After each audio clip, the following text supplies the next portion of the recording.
Hi everyone, I'm Rebecca, I'm Sarah. and today we're talking tails. I'm a dog trainer with Rebecca's Pups. And I've been a dog walker for almost 10 years, and I also dog sit in people's homes. And Sarah and I actually met because I was training her dog Cletus, who you will learn about later on in further episodes. And this is our friend Bodhi here. And we just wanted to talk with everyone about our experiences with dogs, some of the do's and don'ts for dog owners, dog training, dog walking, dog sitting, dog boarding, and also for anybody that has questions or is thinking about going into the field. We just kind of want to give you some insight on what it's like. Yeah, the realistic views about it. You know, if you're thinking about doing this as a career or anything, there's pluses and minuses with every job, but we're here to give you the scoop on what we can with our work.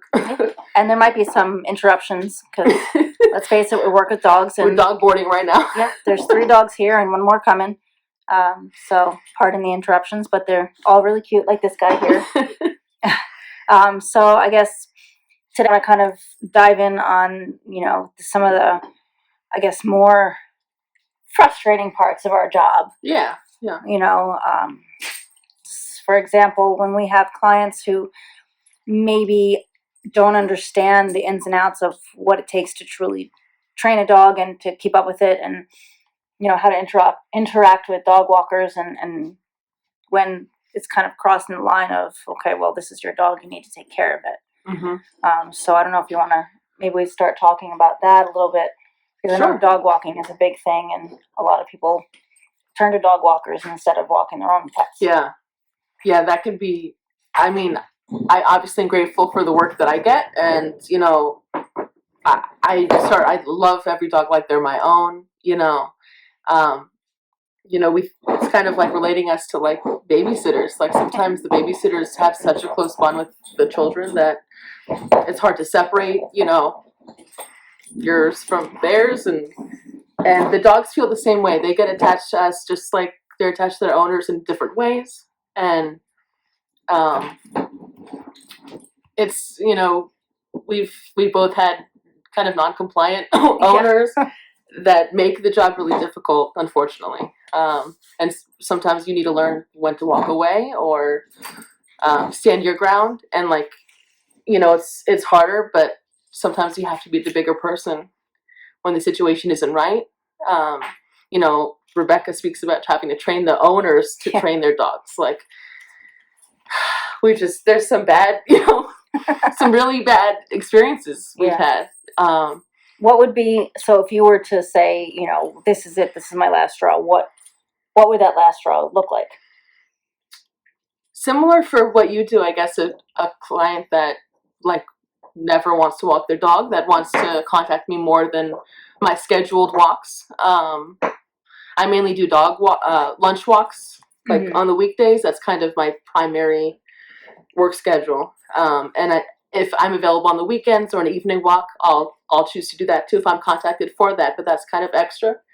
And I dog sit in people's homes, other dogs that I don't walk, and for the lunch dogs that I walk.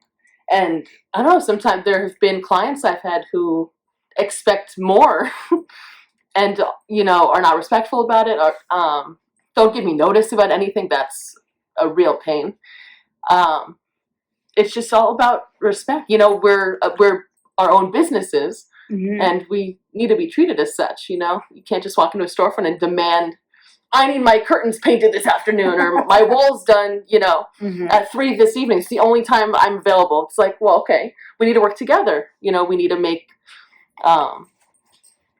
make our kind of policies about it. I know you do that with your training. Yeah, you have to. You have to set boundaries. Yeah, boundaries. Yeah. You have to set boundaries. And so, sometimes a lot of the people where we are don't want to hear that.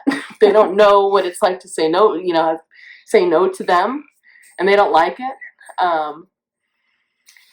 And it sucks, but we have to stand up for ourselves. It's taken me a long time to find my voice, but this job has actually helped with that. Well, the dogs bring out a lot of things in you that you didn't know you had.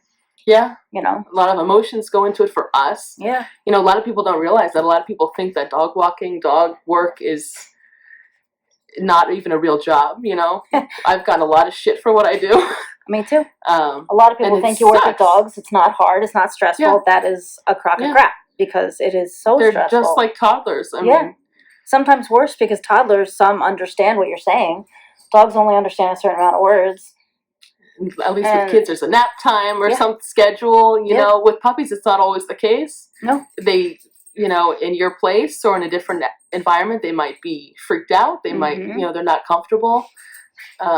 It's all stuff that we have to take on that no one else can help us with. Yeah. You know, we're our own one-woman business. I don't have anyone that I, you know, pay to help me. Same. Yet. maybe in the future. But right now I'm a one-woman operation, and so is Rebecca. Yeah. I mean, we do we work together sometimes. You know, we'll help. Well, mostly you helping me out.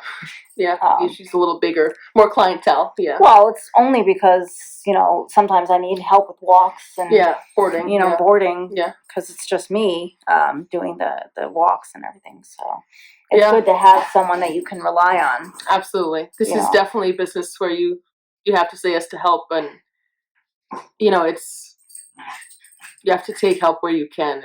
It's okay to not be able to handle everything yourself. It's impossible to think that you can't, you know, for most situations. Yeah. But yeah, just both dog walking and dog sitting. I've had clients, you know, leave me notes when they go away of what are the workings of their house and what the dog schedule is. And sometimes the dog is totally not on that schedule, and I have to figure that out with the dog, you know.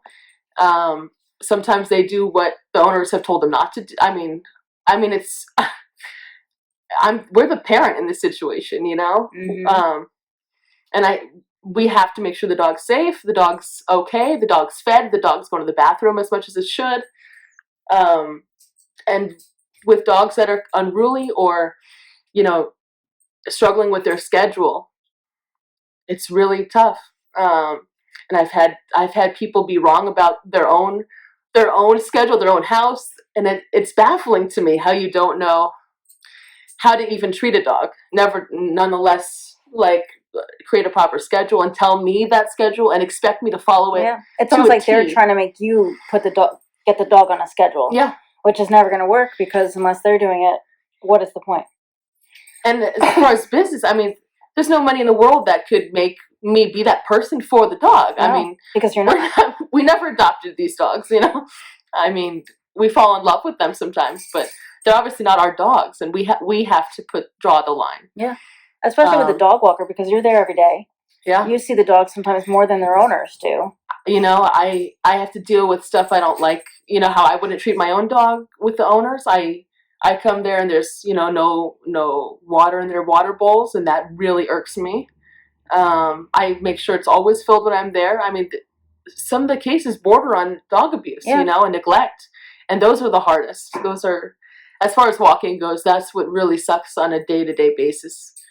I've had clients that, you know, have lack of things in the house, have inadequate water, food.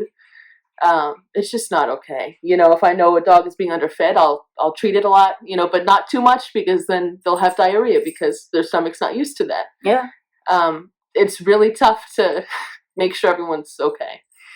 And finding that balance. Yeah. You know. And telling or not telling the owner about that. Yeah. You know, in most cases I don't say anything because, well, it's awkward. I'm going to get blamed. Yeah, and how do you, or, you know, and they don't want to fess kind up of to a that topic. You know, hey, look, you're not treating your dog right. You're not feeding them right. You're not. Yeah, chances are they know and they're okay with that. So how am I going to? Or they don't know any different. Say, hey, bitch. You know, I mean, like, I can't. I'm never nasty to my, you know, because it's business. You still have to be. But in this instance, as you know, unlike most businesses, the customer is not always right. Yeah. You have to give. That's something that you've taught me too. Oh, yeah. Like, in your dog training, it's hard because you have to, you know, find that. Well, you know, you have to find a way to say to someone, "This is wrong. Yeah, you have to do it this way, or I can't help you." Yeah, you know? And you know, with dog sitting, it's just, and walks, it's the same thing. Yeah, but with you, it's a lot. That dealing with the client, the human client, is a lot more what you have to do. Luckily for me, She I'd gets rather the be with the cute. dogs, and just let them know what they did every day, and have them deal with it when they get home. Or at least I know the dog was okay during the day with me. Yeah. They were safe on their walk. Everyone got along. I do group walks. I have to make sure my dogs are okay. The dogs we meet in the woods are okay. That there's no fights. If there are fights, how to handle it. I mean, there's a lot that goes into this. It's not a walk in the park at all. It's really not. And I think people have a misconception about dog Yeah. walks. You pick up the dog, you walk it, you bring it back. Not the we case. use our cars for work. Clients expect us to just be like little taxis for them. It's not what we do. No. It's not what we do at all. And if it was, I would advertise. But they want a certain amount of time spent on, when the dog's getting walked, where they're being walked, like how long they're being walked. It's a process. Yeah. It is a process. And usually all the burden of the dog care is on us. Whatever. Usually the more that they want, the less that they think they have to do. Mm-hmm. That's why they ask for so much. And that is so wrong. Yeah. Rebecca said it, like, walking your dog is the way to bond with your dog. Yep. Especially a rescue, especially a puppy. I mean, any dog. And it's so sad that a lot of clients don't understand that. And we have to tell them that. And we have to show them that. And it's hard because even when you tell them and you show them, they still don't get it. They don't understand how to spend enough time. Yeah. And, it's so easy to call a dog walker or a dog trainer and say, take care of my dog. Sure. And then expect, okay, I'm done. It's not true. Yeah. Because you can do walks and train a dog, and then what happens in between? Yeah. If the owner's not doing anything, everything you're doing is for nothing. Yeah.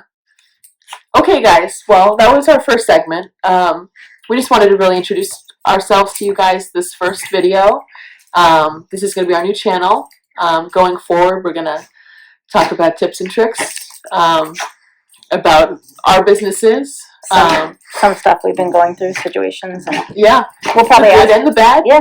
Because it's all relevant and it's all true. And like we said, for anyone geared up for thinking this might be a career for them, dog walking, dog training, dog boarding, anything besides grooming, basically, in the dog world. and veterinary stuff, because we're not vets. Some people think we are. Yeah. Can my dog eat this? He has this. No, I don't know. Ask your vet. Right. I mean, we're as good as Google, We think it's important. I would have loved to have had this type of advice when I was getting into it myself. Yeah, me too. And what to, how to kind of handle things, how to approach people the most, the clients, But yeah, we're excited to start this. Yeah. I'm hoping to just help people out and hopefully we share can our stories and answer some questions that you might have if you want to go into this business, or if you're a dog owner and you have questions for dog walkers, a dog trainer. Perhaps we'll do a live video down the line. Sure. Once we get used to this. But comment. Yeah, comment questions below. What you want us to talk about. Yeah.